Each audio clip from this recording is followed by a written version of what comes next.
Hello everyone and welcome back to the channel. For today's episode we're going to be doing another Trivia Tuesday, and the topic of this Trivia Tuesday is going to be the 1970 AAR Cuda that was produced by Plymouth by Mopar. The Cuda stands out for its legendary muscle. It's a muscle car. It's also celebrated for its unique design, and it has a limited production run. I feel like if we highlight some of the vehicle's significance and some of its history, why it was created, this would make a great topic for Trivia Tuesday, and also be compelling probably for your muscle car enthusiast or your model builder to have a little bit better or deeper understanding about the car when they build it or when they're out driving the actual real thing. We'll go ahead and get right into it. We're going to run the introduction and we'll be right back with you.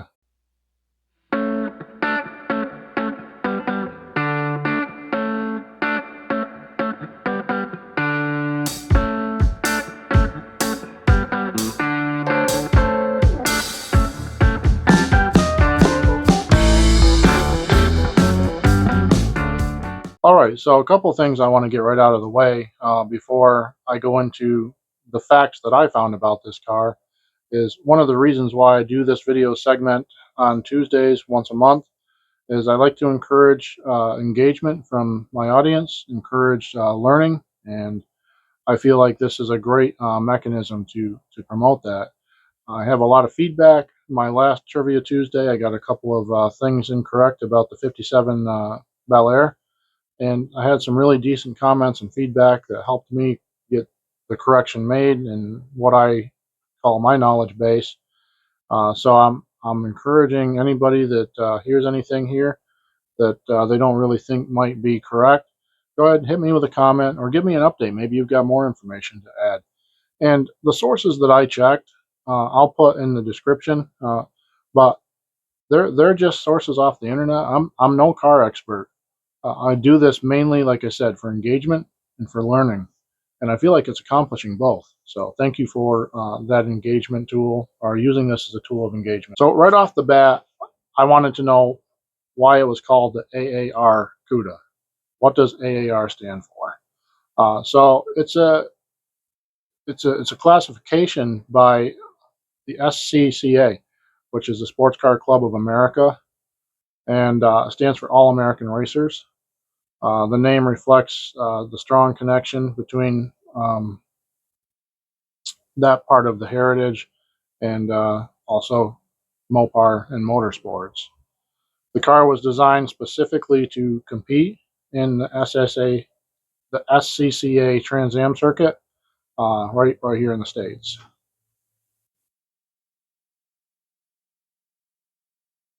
So that caused me to go ahead. I wanted to see what the SCCA was and what it stood for.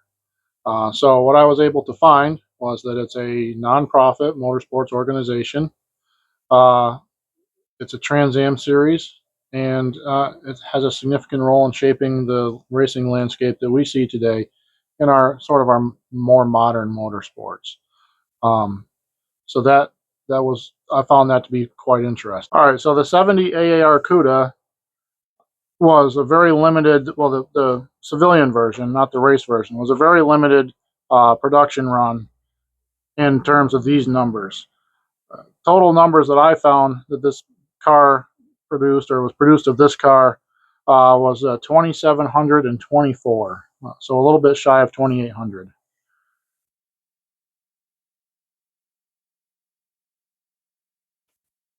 Now the racetrack version had a 440 horsepower, 305 cubic inch block. That was fed by a 4-barrel carburetor, just one 4-barrel.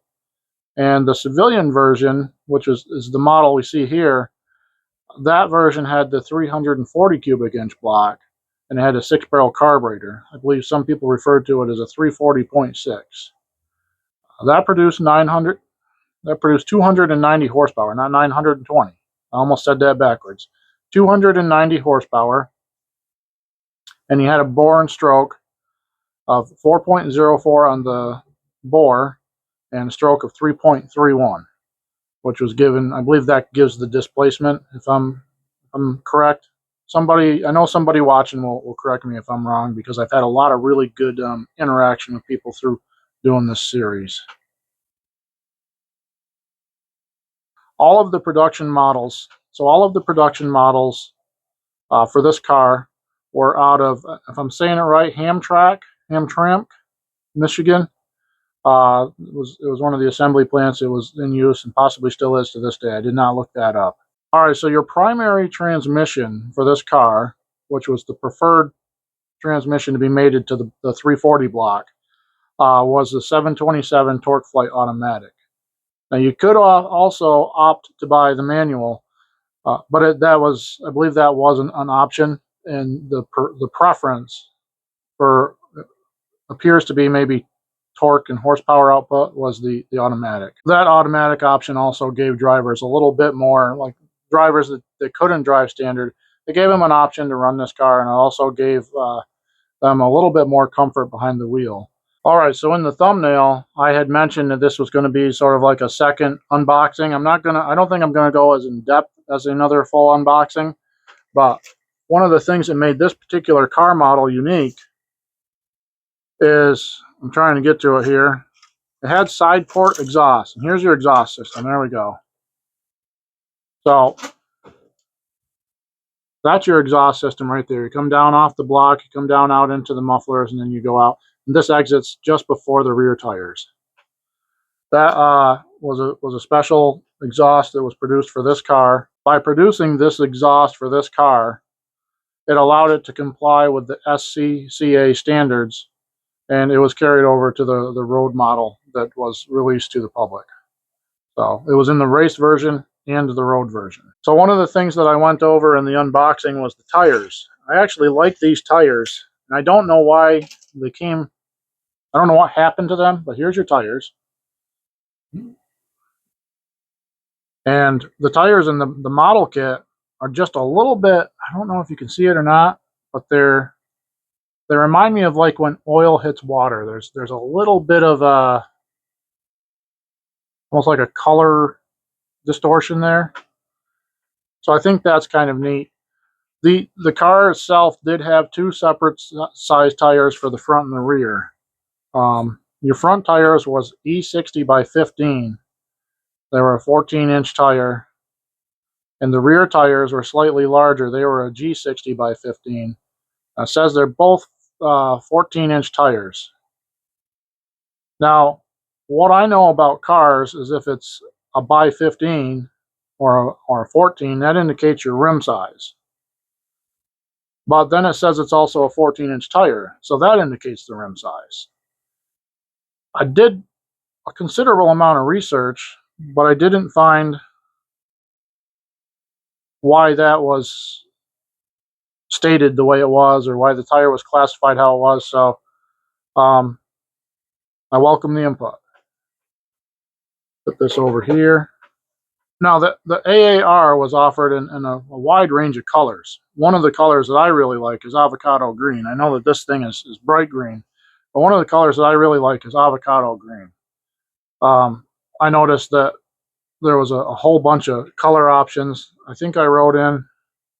And then there was the more preferred, or the more highly sought after, the brighter colors.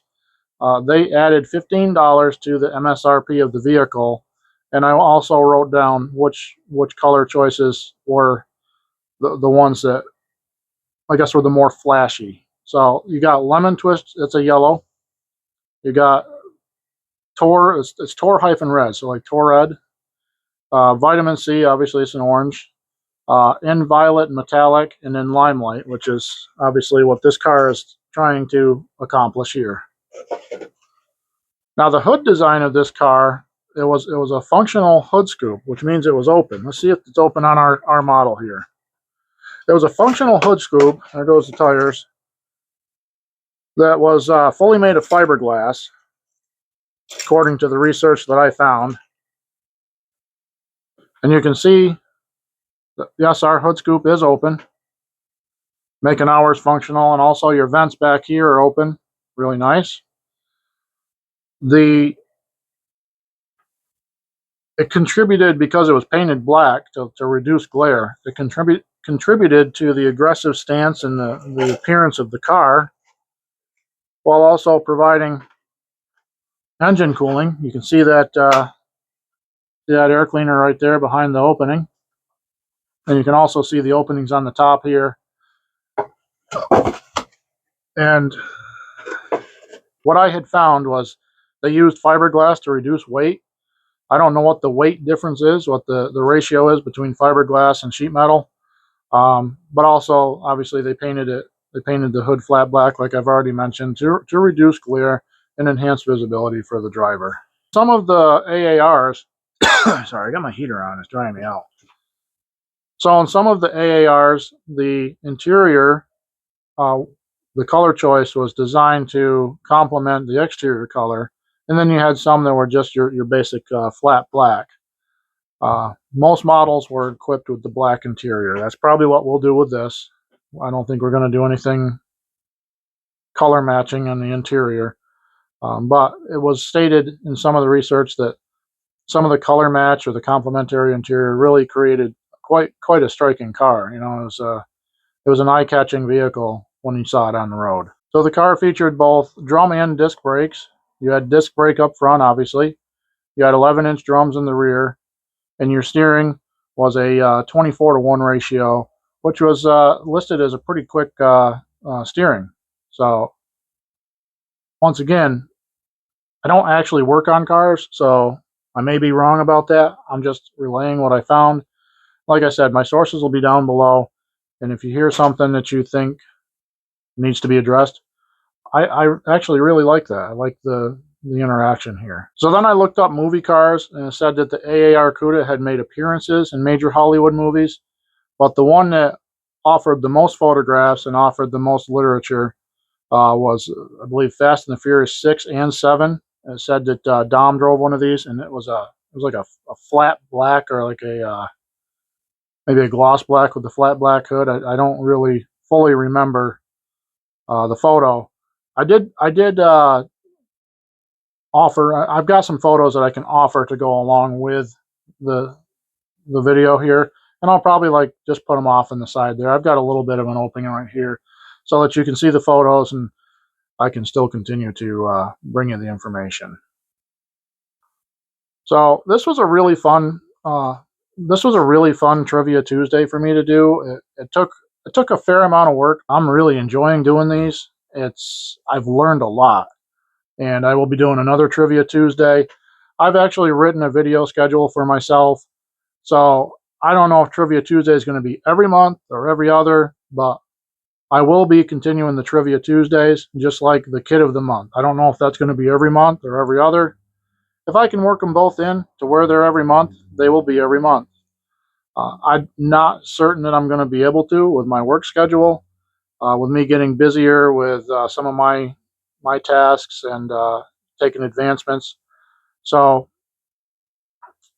my goal, more than bringing you a lot of videos, is to bring you 2 or 3 or 4 high quality videos. That's better to me, because it's about the art of it. I don't need to have a ton of videos. I need to have good quality videos.